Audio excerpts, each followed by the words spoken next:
Hi there, I'm Gary, welcome to my channel and welcome to my top 10 kits being released this year that I really want to make. This is a very personal choice. I'm not saying that they're the best or anything else, other than I really want to make them for one reason or another, and they're being released this year. Now if you enjoy the video, and I hope you do, please remember to let YouTube know by giving it the old imperial thumbs up on the like button, by subscribing to the channel, and by hitting the notification bell to hear about all my future releases. All of these things are free and really help with the Google Analytics. So without further ado, let's crack on with number 10 on my list. In 10th place is the Mackie MC 202 Folgore fighter in 1/48 scale from Italeri. Now, as you might imagine, Italeri makes generally very good kits of Italian aircraft, and the new MC 202 looks to be no exception. In 1/48 scale, it'd be a good thing to sit alongside other classic fighters, but I think it just has a touch of Italian flair that makes it stand out. Of course, the camouflage scheme helps that too. I'm a huge fan of Italian World War II aircraft, and this fills a gap in the available range very nicely.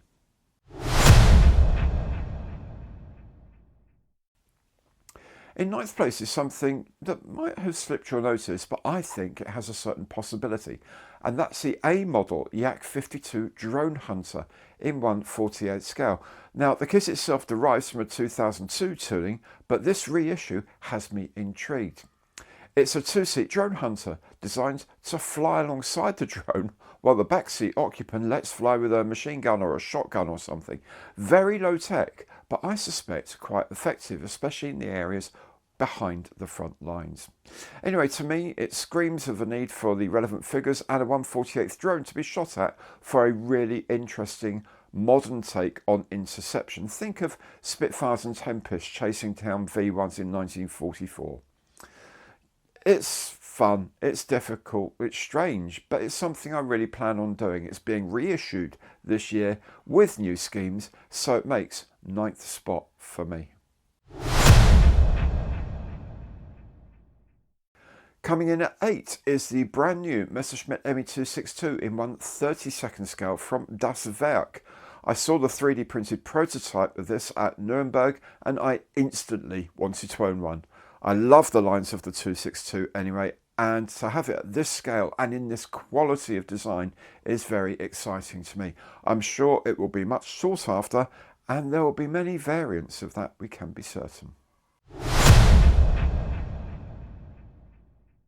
At number 7 is another slight oddity, the Britten-Norman Trilander in 1/72 scale from Micromeir. Now this is something I was very pleased to see, as there's only ever been one other kit of this aircraft in 1/72 scale, and no one has done this in injection moulded plastic. The Trilander, a 3-engined conversion of the Islander, was used by Aurigny Air Services for flights between the Channel Islands, and I took a flight on one of them from Jersey to Guernsey back in 1989. It's so good to see this icon of British inventiveness coming back into the marketplace, and I cannot wait to grab hold of one when it's released later this year.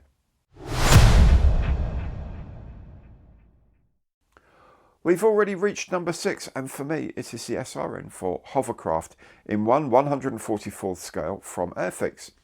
Now, being of a certain age has some benefits, of course. You can always say, well, I've seen most of the good bands live. But one of the big advantages is having had this kit in the 1970s and built it. The other is having flown at one time on the cross-channel route just before the service was discontinued. The crossing to France took an average of 35 minutes at a time when most ferry crossings were over 1.5 hours. I remember it as relatively smooth, certainly it felt fast, but above all, very, very noisy. The roof of the kit was moulded in clear plastic, so you could see the passenger seats and the car deck, and 4 cars were included as well. These were moulded in clear plastic, and from memory there were 2 VW Beetles and 2 Austin 1100s, if I recall. I'm delighted it's back in the range as a vintage classic, and I cannot wait to build one again.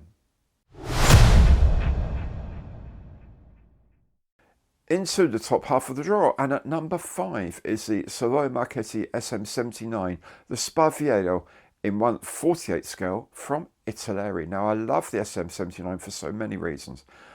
I love three-engined aircraft, I love Italian aircraft design, and I love the look of the thing when the camouflage is applied. 1/48 scale should really suit the amount of detail that can be created while keeping the kit buildable, and the fact it's a completely new tooling will, I hope, bring a really good level of detail. Now I have the Eduard Heavy Retro Edition using the 2004 classic airframes plastic with a huge amount of resin and photo etch extras. It will be very interesting to compare with the out-of-the-box experience from a new tooling such as this.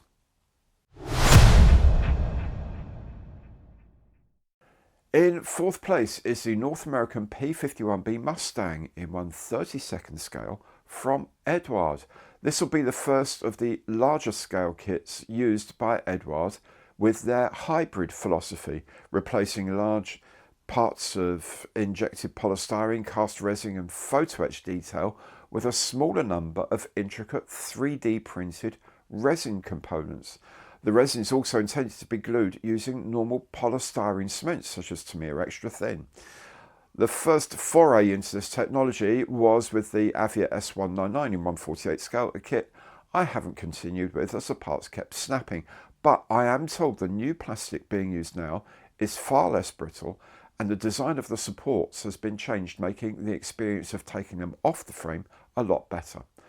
I think the hybrid idea itself is brilliant, and if they've cracked the composition of the plastic, then I think they're onto a winning formula, and this 1/32 scale kit will be the biggest test yet.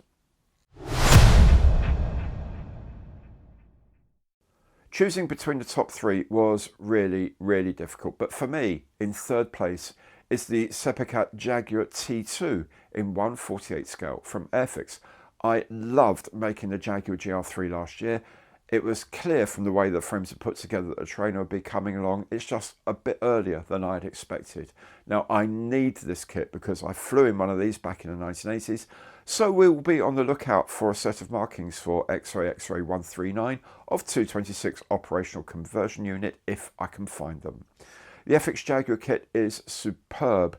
The only issues I have are design choices, such as only being able to pose the flaps as deployed. The kit itself is a joy to assemble, and I think it's a very fine representation of the aircraft.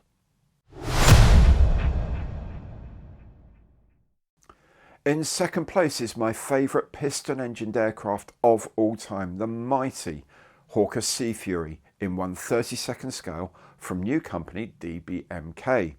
The Sea Fury is the perfect blend of brutal functionality and sublime beauty, and hearing the whistling, growling tones of the Centaurus engine as it flies by is, and I know this is controversial, even better than the Merlin engine to me. I feel quite connected to the DBMK kit for various reasons. It's their second release and their first in high pressure plastic, and the level of detail and the buildability appears to be superb. I cannot wait to get my hands on the kit and put the whole thing together.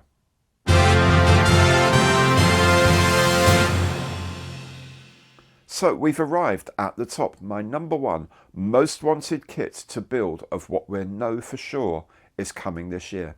And for me, it's the Hawker Hunter T7 in 1/32 scale from Revell. For me, the Hawker Hunter is the single most beautiful aircraft of all time, although the side-by-side cockpit of the T7 does slightly ruin the lines.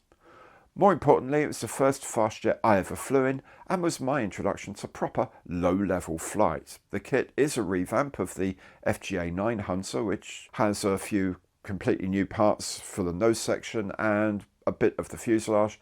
So they've tried to match up the external detail, which isn't as good as a completely new kit would be, but the cockpit itself is superb. I've built it in 1/72 before, so something more than twice the size to me is extremely exciting. It comes out in the summer. I am raring to go. So that's it, my top 10 kits from the releases of this year that I really want to make. As I said earlier, this is an entirely personal choice, so why not let me know what you're anticipating making in the comments below. Do also make sure you've hit the like button, make sure you've subscribed and you've hit the notification bell. Thanks so very much for watching today, and goodbye.